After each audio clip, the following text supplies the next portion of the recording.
の根源たる我が命ずる断りを今一度読み解き我らの視界を戻せファストアンチマインド。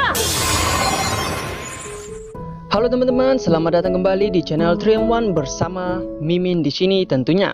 Dan sesuai jadwal dan juga timeline yang telah dibuat, kali ini kita bakalan membahas anime Tate no Yusha no Nareagari. Anime ini sempat tertunda beberapa saat yang lalu dikarenakan view-nya yang kurang banyak. Namun demi menyelesaikan anime ini sampai tuntas, Mimin akan membahasnya sampai anime ini benar-benar tuntas. Dan part kali ini adalah part keempat, episode 6 sampai 7. Dan bagi teman-teman yang belum menonton part-part sebelumnya, silakan langsung saja cek di link deskripsi video ini. Sudah Mimin siapkan seperti biasanya. Atau jika teman-teman langsung mau cek semuanya, silakan langsung ke playlist yang bertulisan Tate no Yusha no Nareagari, karena di situ sangatlah lengkap. Jangan lupa juga untuk selalu mendukung channel ini dengan cara subscribe, like video ini sebanyak-banyaknya, dan share video ini sebanyak-banyaknya jika teman-teman mau. Dan tanpa berlama-lama lagi, langsung saja kita rekap alur ceritanya. Let's we go.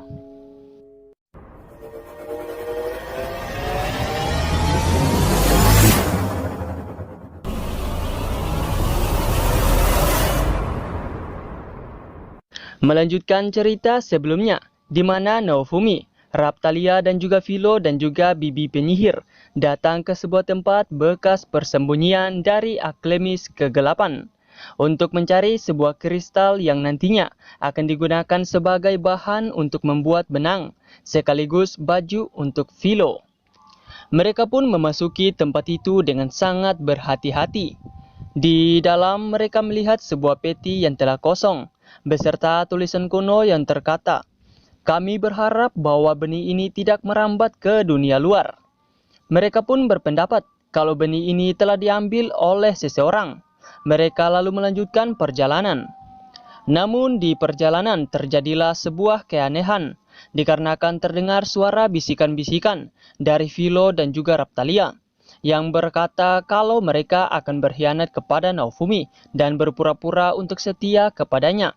Bibi Penyihir lalu mengatakan kepada Naofumi bahwa Naofumi tidak boleh terpengaruh dengan suara itu, dikarenakan suara itu berasal dari monster di tempat itu.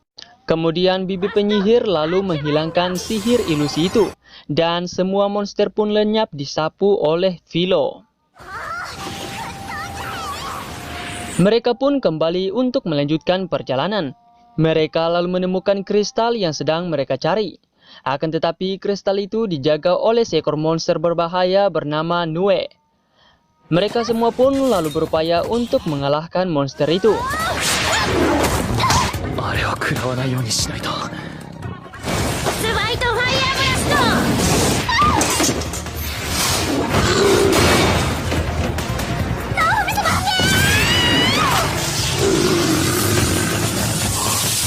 Naofumi lalu menggunakan perisainya untuk menjadi sebuah toa yang sangat hebat, dan dengan suara dari Philo, monster itu dapat dipusingkan.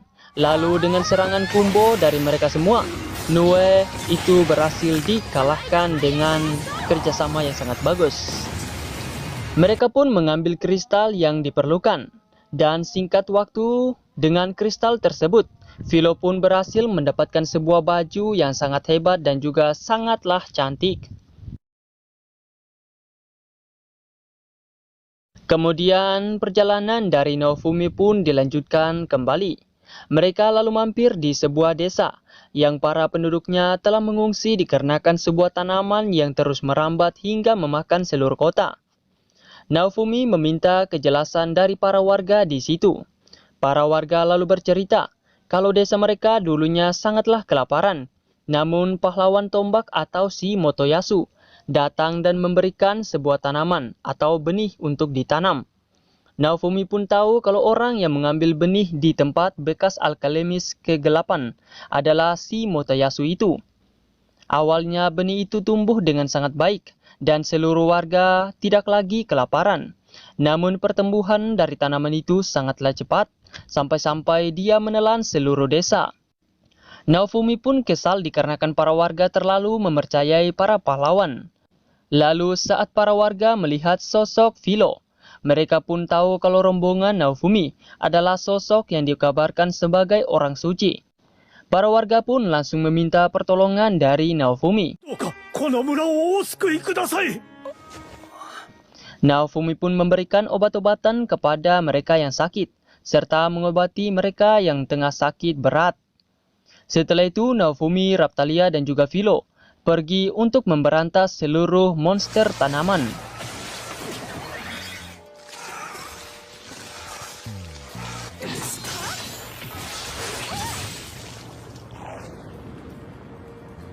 Akan tetapi, tanaman induk sangatlah sulit untuk mereka kalahkan.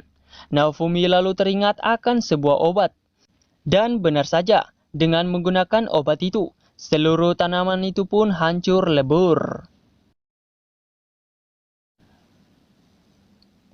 Kemudian dengan menggunakan skillnya, Naofumi pun memanipulasi tanaman itu dan membuat tanaman itu menjadi tumbuhan yang tidak berbahaya, serta menghasilkan buah yang berkualitas. Semua orang lalu berterima kasih atas bantuan dari Naofumi sebagai pahlawan perisai. Naofumi pun pergi dengan membawa buah dari tanaman itu sebanyak-banyaknya, dan buah itu langsung dijual habis kepada si pedagang yang pernah ditolong oleh Naofumi pada part sebelumnya. Setelah itu, Naofumi lalu pergi untuk mengantarkan barang ke tempat pemandian air panas. Naofumi memutuskan untuk menginap di tempat itu, sehingga membuat Raphtalia dan Philo merasa sangatlah senang. Kemudian saat malam hari tiba, Raphtalia lalu pergi keluar untuk mencari sebuah benda kristal bernama Latium, yang konon katanya kristal tersebut mampu membuat jimat percintaan. Dan rupanya Raphtalia ingin mengambil hati dari Naofumi. Namun saat mencari kristal itu, Raphtalia dikejutkan dengan kedatangan dari Philo yang muncul tiba-tiba. Ternyata Philo juga keluar untuk mencari sebuah telur yang nantinya akan diberikan kepada Naofumi, dikarenakan telur itu adalah makanan yang sangat langka dan juga sangatlah enak. Mereka berdua pun berlomba-lomba untuk menemukan apa yang mereka cari. Hingga mereka dihadapkan dengan seekor hewan babi. Mereka pun berhasil kabur dari babi itu. Singkat waktu, mereka berdua menemukan kristal dan juga telur yang dicari. Namun kedua benda itu dijaga oleh hewan bernama Gagocho. Tak disangka babi sebelumnya datang dan membuat kristal Latium terpisah jauh, serta telur dari Gagocho hancur lebur. Hal itu membuat Raphtalia dan Philo mengamuk. Dan tanpa berbasa-basi, besok hari pun tiba. Terlihat Raphtalia dan Philo yang sudah membawa pulang hewan itu dalam keadaan tidak bernyawa, dan langsung dijual kepada dua orang pria. Lalu Naofumi pun kembali untuk melanjutkan perjalanan bersama Raphtalia dan juga Philo. Kali ini mereka akan pergi ke arah timur, di mana terdapat sebuah desa yang dilanda oleh wabah. Niat dari Naofumi untuk pergi ke desa itu adalah untuk menjual obat-obatan. Dan part kali ini pun ditutup di scene akhir ini. Dan jika teman-teman bertanya, wabah apakah yang menanti mereka di desa itu? Silahkan teman-teman tunggu part selanjutnya pada jadwal yang sudah Mimin buat. Dan see you for next video guys. Jangan lupa subscribe, like video ini sebanyak-banyaknya, dan see you for the next video guys.